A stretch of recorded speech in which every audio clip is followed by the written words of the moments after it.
Functions and classes की बात करेंगे इसके अंदर हम, और हम देखेंगे कि फंक्शन हम क्यों यूज़ करते हैं, फंक्शन का क्या पर्पज़ है और फंक्शन कैसे यूज़ किए जाते हैं सी के अंदर। ये हमारा लेक्चर नंबर 4 है। अच्छा जी, फंक्शन जो होते हैं, सबसे पहले हम फंक्शंस की बात करते हैं। फंक्शन जो होते हैं ये तकरीबन ये दो किस्म के होते हैं, जिसमें एक आपका होते हैं कस्टमाइज फंक्शन और कुछ होते हैं बिल्ट इन फंक्शंस। ठीक है, बिल्ट इन फंक्शंस वो होते हैं जो स्टैंडर्ड लाइब्रेरीज में, जो बिल्ट इन सी की लाइब्रेरीज हैं उसके अंदर ऑलरेडी अवेलेबल होते हैं और हमने उनको जस्ट अपने मेन के प्रोग्राम के अंदर यूज़ करना होता है। इस तरह मैंने बताया कि फंक्शन जो होते हैं आपके वो दो टाइप के होंगे। एक आपके होंगे जो कि बिल्ट इन फंक्शंस होंगे, और दूसरे जो होंगे वो कस्टमाइज फंक्शंस होंगे। ठीक है जी। बिल्ट इन फंक्शन वो फंक्शंस होते हैं जो कि ऑलरेडी अवेलेबल होते हैं हमारी क्लास लाइब्रेरी के अंदर, और उनको हम जस्ट अपने मेन फंक्शन के अंदर हेडर फाइल इंक्लूड करवा के यूज़ कर सकते हैं। जिस तरह सी आउट हो गया, जिस तरह कुछ मैथमेटिक्स के फंक्शंस हो गए, रैंडम वैल्यूज जनरेशन के फंक्शन हो गए, इस तरह हम कह सकते हैं स्क्वायर रूट का फंक्शन हो गया, सेक्ट्रा सेक्ट्रा। ठीक है जी।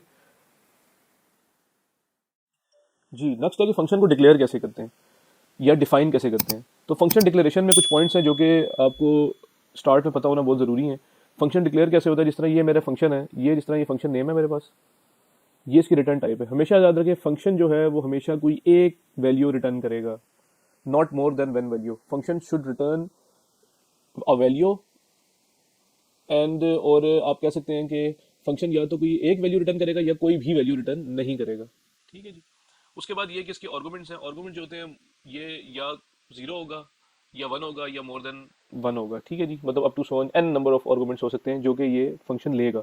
यानी कि आप कह सकते हैं कि फंक्शन जो है वो कुछ वैल्यूज लेगा और कुछ फंक्शन परफॉर्म करने के बाद कुछ वैल्यू रिटर्न करेगा। ठीक है जी। तो ये हमारा बेसिक जो है डिक्लेरेशन ऑफ फंक्शन की हमने बात कर ली है। जिस तरह लेट से मैं यहाँ पे आपको एग्जांपल देता चलूँ कि छोटा सा हम एक फंक्शन यहाँ पे क्रिएट करते हैं। एक फंक्शन है जो कि इंटीजर वैल्यू जो है वो रिटर्न करेगा, और फंक्शन का नाम है जी माय फंक्शन, और ये एक इंटीजर वैल्यू ही लेगा। अब ये करेगा क्या, लेट से मैं इसको एक वैल्यू पुट कर रहा हूँ।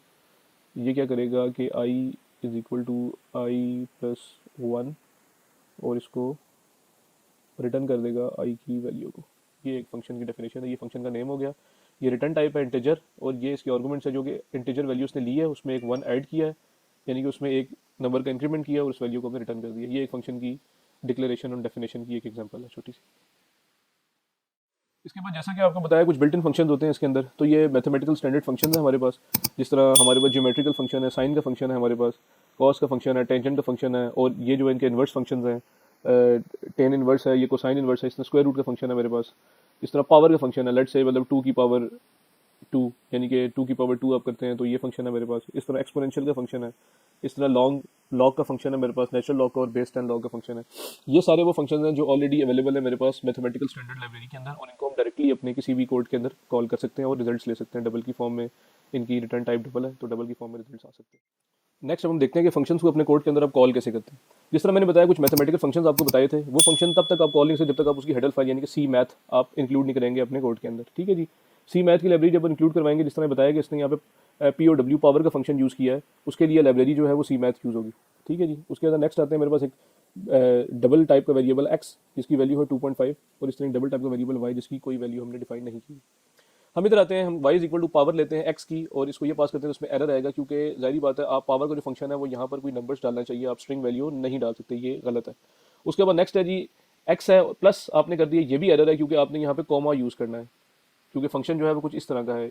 ये आप फंक्शन देख रहे हैं, ये फंक्शन कुछ इस तरह का है, इसमें आप दो डबल वैल्यूज़ देंगे और बीच में कॉमा सेपरेशन के साथ यूज़ करेंगे। ये फंक्शन कुछ इस तरह का है आपका। ठीक है जी। नेक्स्ट आप आते हैं, नेक्स्ट ये ओके है, पावर आपने एक्स की वैल्यू 2.5 और इसकी आपने पावर दे दी है 3। ठीक है जी। यानी कि ये कुछ ये वाला जो है ये फंक्शन ये कुछ इस तरह लिखा जाएगा आपके पास, यानी कि 2.5 की पावर 3। ठीक है जी। ये ओके है। इस तरह आप एक्स की वैल्यू 3 कब करेंगे तो तब भी सेम ही चीज़ बनेगी 2.5 की पावर 3, क्योंकि 0.0 यहाँ पे था, इसकी कोई वैल्यू इसकी कोई सिग्निफिकेंस नहीं है, इसलिए खत्म हो जाएगा। नेक्स्ट आप कहते हैं 2.5 रेस के ओवर 3 की यील्ड जो है वाई वैल्यू है, जो रिजल्ट यहाँ पे आया ये यहाँ पे डिस्प्ले हो जाएगा। इस तरह कैलकुलेशन जो है डायरेक्टली आप सी आउट फंक्शन के अंदर भी कर सकते हैं। लेट से इस तरह आपने किया कि 5 एस की पावर एक्स कर दिया आपने, एक्स की वैल्यू जो है वो ये वैल्यू है 2.5, तो और वाई है 5, तो यानी कि आप बताना चाह रहे हैं कि 5.0 की पावर आपने 2.5 इस जगह पर डिस्प्ले हो जाएगी। ठीक है जी। इस तरह हमने मैथमेटिकल फंक्शन जो है वो C math library header file include